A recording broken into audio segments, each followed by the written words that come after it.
Wah, ini neraka yang paling itu tuh di kerak neraka itu. Karena dia kan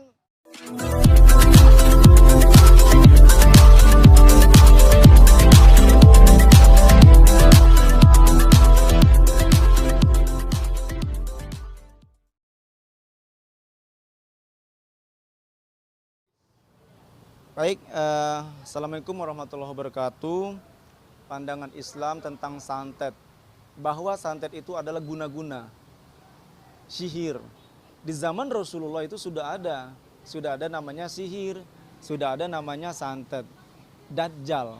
Nah, dalam hal ini kita harus perbanyak, selaku umat Islam yang beriman, harus perbanyak membaca surat Bismillahirrahmanirrahim. Qul a'udzu birabbil falaq min syarri ma khalaq. Itu surat yang menangkal santet atau sihir. Yang dalam arti surat Al-Falaq itu bahwa aku berlindung kepada Allah dari waktu subuh, dari waktu kedatangan malam. Jadi kesantet itu datangnya pada mau malam hari, subuh dan seterusnya itu.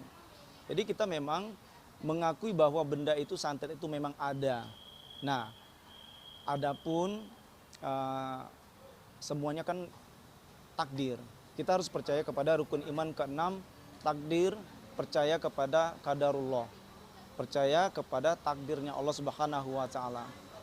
Namun ada berbagai macam langkah kiat kita untuk menangkal guna-guna sihir itu. Doanya seperti ini. Bismillahirrahmanirrahim. A'udzu bikalimatillahi tammati min syarri ma khalaq. Aku berlindung kepada Allah dari kejahatan makhluk ciptaannya. Nah, orang-orang yang melakukan sihir, santet dan seterusnya, ini doanya supaya kita terhindar dari guna-guna atau sihir, kejahatan makhluk ciptaan Allah Subhanahu wa taala. Ustaz, kita lagi ramai di Ustaz kabar Ustaz. Jadi gue ingat ada seorang selebriti wanita yang meninggal didugaannya karena beliau sempat memposting atau curhatan di sosialnya, dia disantet oleh seorang gitu Ustaz. Ya, memang di dalam Islam kita harus percaya kepada hal-hal yang gaib itu ada. Bismillahirrahmanirrahim. Alladzina yu'minuna bil ghaibi wa yuqimuna sholata wa mimma razaqnahum yunfikun. Terus perbanyak surat Al-Falaq tadi. Memang sihir itu memang ada.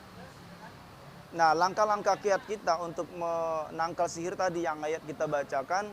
Dan kalau seorang ada salah satu artis, public figure yang meninggal kena santet, itu bisa terjadi. Ya. Karena memang dunia itu memang ada gitu. Tetapi Allah memberikan kepada kita umatnya itu peluang kepada umatnya untuk menangkal sihir itu seperti ini. Ada tadi kan doanya, a'udzu bikalimatillahi tammati min syarri ma khalaq. Aku berlindung kepada Allah dari kejahatan makhluk ciptaannya. Terkait dengan tadi meninggalnya dia memposting, mungkin dia dalam merasakan kesakitannya, kepedihannya, sedang diguna-guna orang seperti itu. Tapi kita kembali lagi kepada takdir. Usia, umur, jodoh, maut, rezeki itu adalah takdir dari Allah Subhanahu wa taala. Dia meninggal dalam keadaan seperti itu. Percaya kepada rukun iman ke-6, yaitu percaya kepada takdir Allah. Ustaz, gimana gini Ustaz? Apa sih hukuman orang yang santet gitu Ustaz? Yang melakukan santet, yang melakukan. Wah, ini neraka yang paling itu tuh, di kerak neraka itu. Karena dia kan mempersekutukan Allah. Orang-orang yang melakukan santet ini dan dia bekerja sama setan, sama jin.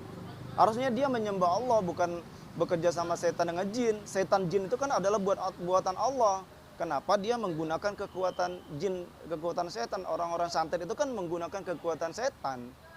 Seharusnya dia menggunakan kekuatan Allah, berdoa kepada Allah. Nah, orang-orang yang melakukan dunia santet ini, ya, orang yang melakukan dajjal, santet ini, guna-guna dan seterusnya, itu adalah di kerak neraka nanti, neraka yang paling dahsyat ancamannya. Dan kembali Ustaz, berarti intinya tuh itu ada dugaan ya, nah santet. Iya. Ibaratnya tuh umur itu adalah haknya milik Allah Ustaz ya. Itu Ustaz ya. Betul. Umur itu adalah milik Allah Subhanahu wa taala. Kita selaku manusia juga harus membatasi diri. Tidak boleh terlalu ketakutan, tidak boleh mengkultuskan. Jadi seolah-olah santet itu melebihi kekuatan Allah Subhanahu wa taala. Nah, itu yang salah. Terkadang kita kan manusia ini lalai, terlalu mengkultuskan dunia persantetan itu. Nah, itu salah, tidak boleh. Yang kita percaya itu hanya percaya kepada Allah. Coba kalau kita percaya kepada Allah, kita nggak akan kena santet, ya. Kita baca surat Al-Falaq banyak-banyak. Terus kita istighfar yang banyak. Karena itu kalau kita bacakan Al-Fatihah aja, itu terbakar itu santet. Terbakar itu dunia-dunia hitam seperti itu. Karena dia nggak bisa masuk. Asalkan kita selalu membaca ayat suci Al-Quran tiada hari, tiap detik. Dalam keseharian kita, dalam kehidupan kita sehari-hari tidak lepas dari membaca ayat suci Al-Quran. Ayat apa aja, tapi ada khusus Al-Falaq yang tentang santet itu. Terus doa yang tadi. Bisa juga membaca ayat-ayat yang lain, silakan. Silakan. Yang namanya ayat suci Al-Quran itu semuanya adalah penangkal guna-guna dan penangkal santet semua, seperti itu. Jangan lupa ya di subscribe dan nyalakan lonceng notifikasinya.